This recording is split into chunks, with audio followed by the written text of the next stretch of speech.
ka kunnafoni ɲuman di aw ma k'aw to aw sigiyɔrɔw la a fɔ toujours ko les buzz de la semaine sur HDTV 8 minutes 25 secondes ka dɔgɔkun kunnafoniya bɛɛ lajɛlen di aw ma yan'an ka daminɛ a b'aw abonné n'a sɔrɔ o ma kɛ fɔlɔ aw bɛ a aimer k'a commenter ka tila k'a partager o ka d'an ye kosɛbɛ seconde temps publicité kɔfɛ an bɛ ɲɔgɔn sɔrɔ Trax Energy k'i to ale kan foyi t'i kɛɲɛ a y'a nɛnɛ a ka nkalon bɔ an da. Buruna kɔnɔfɛn duma min ɲɔgɔn tɛ yen ekɔliso daw la ani k'a commandé jamajɛyɔrɔw la n'i ye nin diya in yɔrɔ yɔrɔ o ye panini feere yɔrɔ dɔ ye tɛgɛ ɲɛsinen don station kelen pe ma Mali la ko a taji ka ɲi k'i ka carburateur lafiya i ka bolimafɛn ka si caman sɔrɔ a fɔ ko station pétro Bama Mala bɔntɔlani a n'a terikɛ kɔrɔ Udemil ta kɔfɛ aw fana y'aw deliko daminɛ mɔgɔ dɔw sɔrɔla ka nin fɔ wisolila ka ja dɔ duguma ja in kɔnɔna la an b'a ye k'a fɔ a bɛ ka Abawin buruja kosɛbɛ a b'a fɔ Abawin e ye lasi de ni kumakan min n'a bɔra wisolila da kɔnɔ a balila mɔgɔ dɔw la kosɛbɛ a b'a fɔ k'ale tile kelen ma deli ka wisolila diminen tantɔ o ko bɛ senna wagati min na an ɲɛ b'a la Abawin bɔra ka video dɔ kɛ a b'a fɔ k'ale ko kɔrɔkɛ lasiw de ka kilasi baw dabila u ni ɲɔgɔn cɛ ko e wisolila kulo dɔw la e b'i pan ka bɔ wo kɔnɔ k'i bɛna kuma ne ma ko wisolila ɲɛkuru de ka bon ko wa k'a ti bɛrɛ ye Abawin sɔrɔla k'a fɔ ko wisolila k'e b'ale dɔn tigitigi ko ni e bɔra e ɲɛ ale ɲɛ k'e bɛ sɔn k'a fɔ ko ale ye lasi ya Abawin kumara ni tɔn min ye a bɛ fɛ k'a yira k'a fɔ ko wisolila ale ka denmisɛnnin fitinin ye ko n'ale ko kɔrɔkɛ o k'a kana n'i da don kuma la ko a ka misɛn ale ka kow kɔrɔ nka o ja in kɔrɔla la an b'a ye k'a fɔ wisolila ka fan dɔ ye Abawin jaabi a b'a fɔ Abawin ɲɛna i ye denmisɛnnin de ta dɔɔni e tɛ foyi ye wisolila kɔrɔ ani i k'i hakili to a la fɛnɛ k'a fɔ ko wisolila de ye Mali rap yɛrɛ tagacogo falen ni k'a kɛ fɛn bi ni aw ɲɔgɔnnaninw bɛ ka dɔnkili da e b'a dɔn ne b'a dɔn an bɛɛ lajɛlen ma dɔn k'a bɛ se dɔnkilida la tɔgɔ ka n'i fili yɛrɛ ma ne bɔra kuma kɔnɔ ninnu kɛra faniw ka hakilinaw ye k'a fɔ ninnu fila ɲɛna u ka nin kilasi in kɔnɔna la bɔlɔlɔ sanfɛ an kɔni b'a da u tulo kan k'a fɔ ko maa caman dalen t'a la hali bi k'a fɔ ko ninnu bɛ ka ɲɔgɔn kilasi dɔw y'a yira k'a fɔ u bɛ tɔgɔ ɲini nin la ko in a mana laban mun na a bɛna bɛɛ lajɛlen sɔrɔ HDTV sanfɛ bɛɛjɛ faga nali an ka jamana kɔnɔ kunun tun bɛ bɛn o san 30 ma Amadu Tumani Ture ala ma ɲin'a la ale min tun ye Musa Tarawele ka fanga taraki a sɔrɔla ka discours kɛ a kɛlen ka Musa ka fanga minɛ a la a ye kuma lase jamana kɔnɔdenw ma a ka o kuma lase in an bɛna hakili jugo la dɔɔni que si nous devons prendre le pouvoir et pour le peuple malien devons accepter de tenter une autre expérience ni jamana kɔnɔdenw ye fanga ta k'a du u yɛrɛ ma mun de la an t'a lajɛ ka taa sira wɛrɛ lajɛ l'expérience du multipartisme ko politiki tɔn minnu b'an ka jamana kɔnɔ k'an t'a lajɛ ni k'o caya l'expérience démocratique an t'a lajɛ ka bɛɛjɛ fanga lajɛ o ko in bɛ cogo min démocratie et l'expérience de la vérité an tɛ tiɲɛ wale dɔw lajɛ ka sɔrɔ Musa Tarawele sigi kuma fanga la en 1968 a sigilen a y'a fɔ ko surasiw bɛɛ lajɛlen bɛna segin ka t'u ka surasiya dagaw kɔnɔ Amadu Tumani Ture a kɛlen kɔ ka fanga taraki Musa la a fɛnɛ y'o kuma kelen de fɔ ko surasiw bɛna segin u ka dagaw kɔnɔ ko walima n'i bɛ fɛ ka don politiki la i bɛ surasiya jala i b'o bila kɛrɛfɛ ni k'i ɲɛsin i ka carrière politiki ma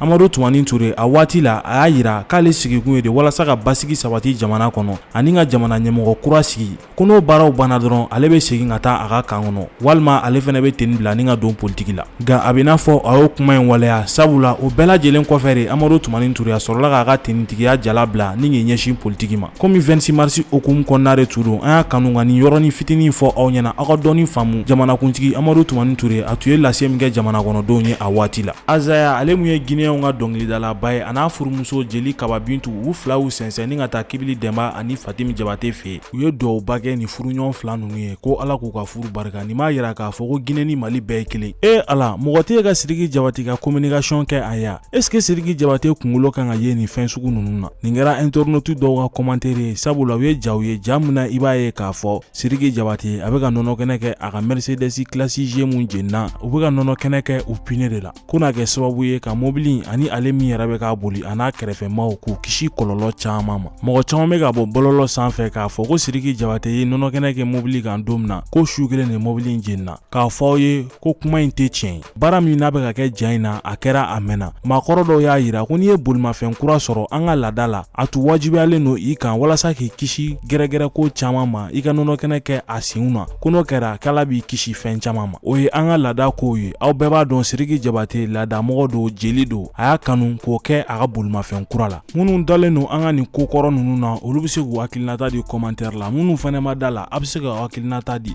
o bɛ kɛ sababu ye bɛɛ bɛ se k'i hakilinaw falen walasa an ka bɛn kelen ma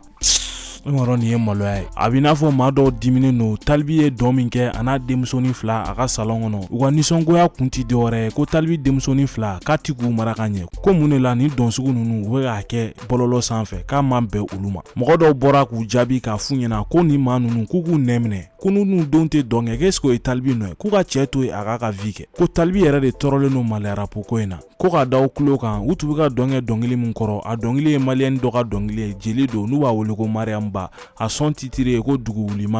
wulimamu yɛrɛ a bobara ko kuma ka ca bɔlɔlɔ sanfɛ sabula dɔw y'a yira k'a fɔ ko chiffon donna don nka Mamu tɛ ka sɔn fiyewu Mamu bɔ bɔlɔlɔw sanfɛ a mana taa fɛtikɛ yɔrɔ o yɔrɔ i b'a ye k'a fɔ a bɛ fini kunkurunin don a yɛrɛ la min an b'a ye a b'a forme bɛɛ lajɛlen yira maaw la k'a fɔ k'ale bobara y'a lakika ye ko namara foyi t'a la ni kɔni kuma cayalen no maa caman da donna yɔrɔ tɛ nin ye sabula Mariam Ba a furulen no nka o bɛɛ n'a ta maa dɔw sɔrɔla k'u yɛrɛ yamaruya k'a fɔ ko sigila in k'a ka ɲi trop ko wa k'a forme bɔcogo ka ɲi ko nka k'a ma maga ko de bɛ ka kɛ sababu ye ni maa caman b'a fɔ ko chiffon no ko ka sɔrɔ ko chiffon tɛ Sidiki ka Mercedes classe G min n'a jenina a bɛ n'a fɔ ko Zulaifu de tun ye mobili in feere Sidiki Jabate ma nka mobili jeninen kɔfɛ a bɛ n'a fɔ mobili feereba a ma se ka lafiya kosɛbɛ f'a ye video kɛ video min na a b'a fɔ maaw ye ko Sidiki Jabate ti mobili dilan k'a man d'ale ye bi tile man ka bin ka so ka Sidiki to a sen na ba mobili yɛrɛ kun sɛgɛnna Sidiki yɛrɛ sɛgɛnna mobili in dun sɛgɛnna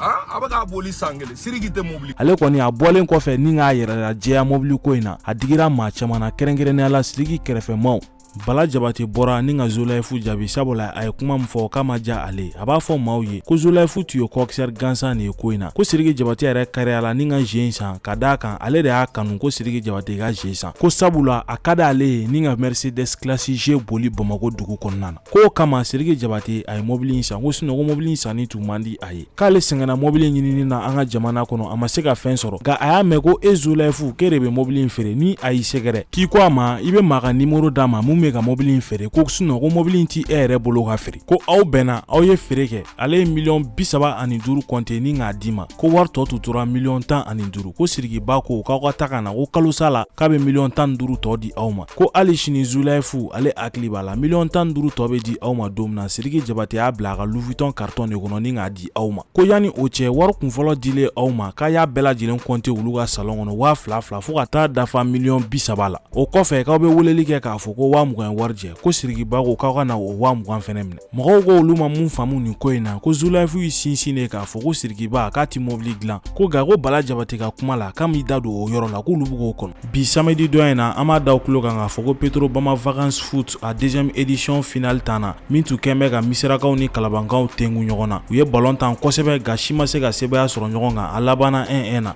ni maa fila ninnu terebi de y'u fara ɲɔgɔn na ni Kalabankaw ye sebaya sɔrɔ Misirakaw kan HD Shooting k'u b'a da maaw kulo kan k'a fɔ ko a ka anniversaire photo enterrement de vie de jeune fille mariage dîner k'u bɛ nin bɛɛ lajɛlen shooting photo kɛ ka di aw ma sɔngɔ nɔgɔya la k'a bɛ se ka weleli kɛ 94 94 20 01 dɔgɔkun sonde la semaine o ye calibre 27 mɔgɔw ni Lizard ye featuring min kɛ n'a son titre ye Give Me a bɛ se ka taa layɛ u ka chaîne sanfɛ.